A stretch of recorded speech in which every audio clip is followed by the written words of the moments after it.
Hi, I'm the Van Wert Times Bulletin editor, Brian Hess. We're here today with Van Wert County Commissioner Thad Lichtensteiger. This is the fourth of our community conversations, otherwise known as Five Questions, Five Answers. Good to have you here Yeah, today. yep. Good to be with you, Brian. Let's just go ahead and jump into it, Commissioner. Question one: what are the most pressing challenges facing our community at a local level right now? Mm. I think there probably could be several, but the one that percolates to the top for me is labor supply. If you look at our industry, I mean, everybody's got a sign hanging on the door that says "Help Wanted." Our factories are clamoring for folks. If you're a residential homeowner, you're looking for a plumber, an electrician, a carpenter.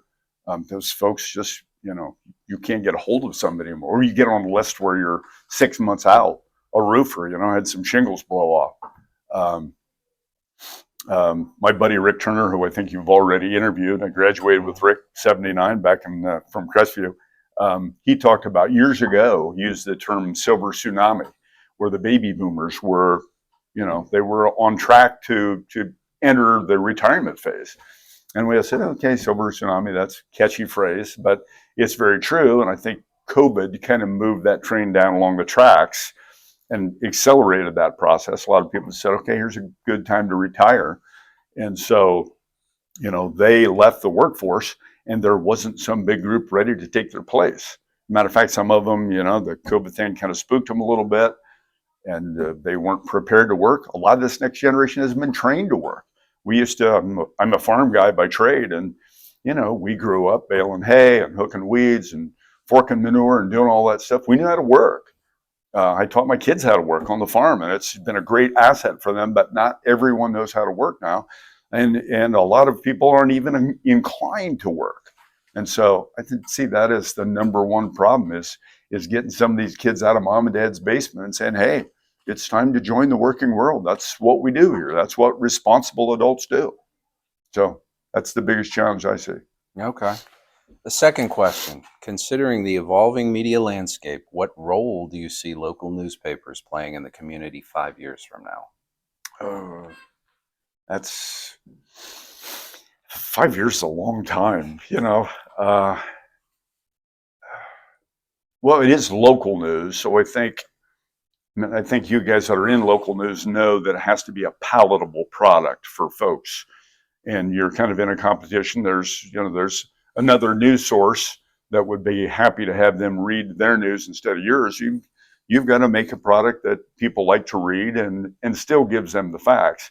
We talked earlier about gotcha journalism. I think that's a concern. I'm not leveling the accusation, but you know, when when when a journalist goes into an environment to record news, he changes the environment. That's what they say about scientists. When they go into a situation to record what's going on, they change that situation.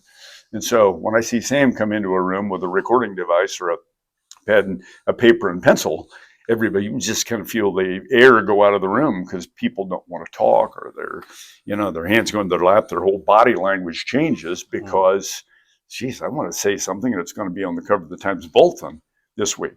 So, it's a challenge for you guys to come in and record what's going on and not spook people a little bit. If you're an elected guy like the mayor or I, we're accustomed to that. We know that something we say, you still guard your words a little bit, but you know that what you say could be on the cover tomorrow. We live with that. We try to be a little smart about it.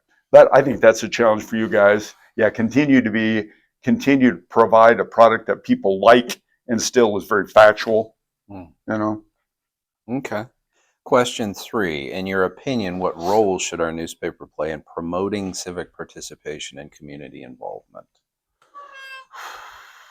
Um, Another tough one. Community, say that again. And civic participation and community involvement. Um,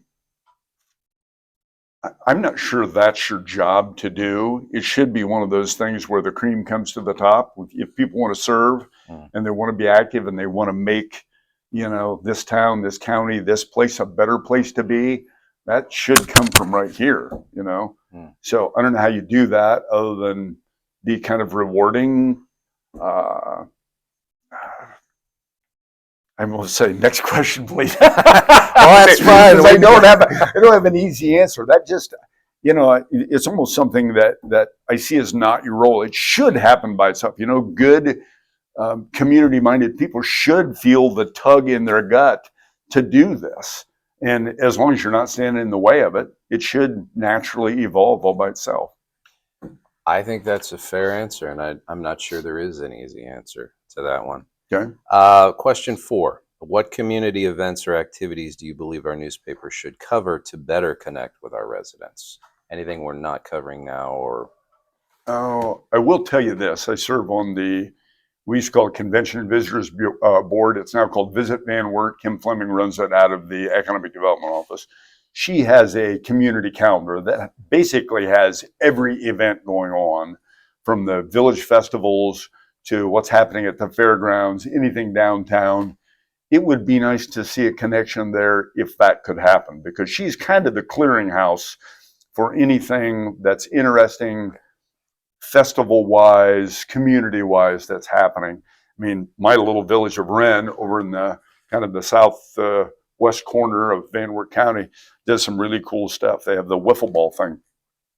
It's nice to see events like that are really an innovative and one-of-a-kind event, even in the state of Ohio.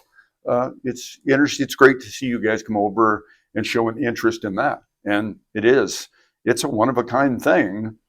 And, you know, if we can link you two or sync you two together, that would be beneficial. Okay. Question 5. Considering the current economic landscape, how can our newspaper support local businesses and contribute to economic growth in the community? If you could give them free advertising. That's a stupid answer. Yeah, I mean, you've got to give them some press when you can give them some press. It's a tough one now with kind of the renovation of the downtown and the prospect of new businesses coming in, that some of the folks that have been here literally for a lifetime don't feel a little slighted with the extra attention that those new businesses might get. You know, so I don't know how you balance the two of showing the new guys, hey, look at these guys, the new folks that have come here to apply their trade and open a store, and not slight the other ones that have been here for a long time. That's a balance that I hope you guys can manage. But yeah, I think highlighting the new arrivers, the new technology. I was just in a meeting with my buddy Brent Stevens, who's running VWADC, Area Economic Development Corporation. Got to get the acronym right. Brent and I graduated together too. That's class of '79. We've got guys all over the place. But you know, he likes to show those people around, show them the cool things that are going on. Ken and I were a part of meeting some folks the other day, just making them feel at home and saying, hey, this is a great place to live and work and open a business. We'd be delighted to have you here. If you can play a part in that, that'd be advantageous. All right. Well, thank you, Commissioner, for your time. Good. My pleasure, Ryan. Yep. Thanks so much.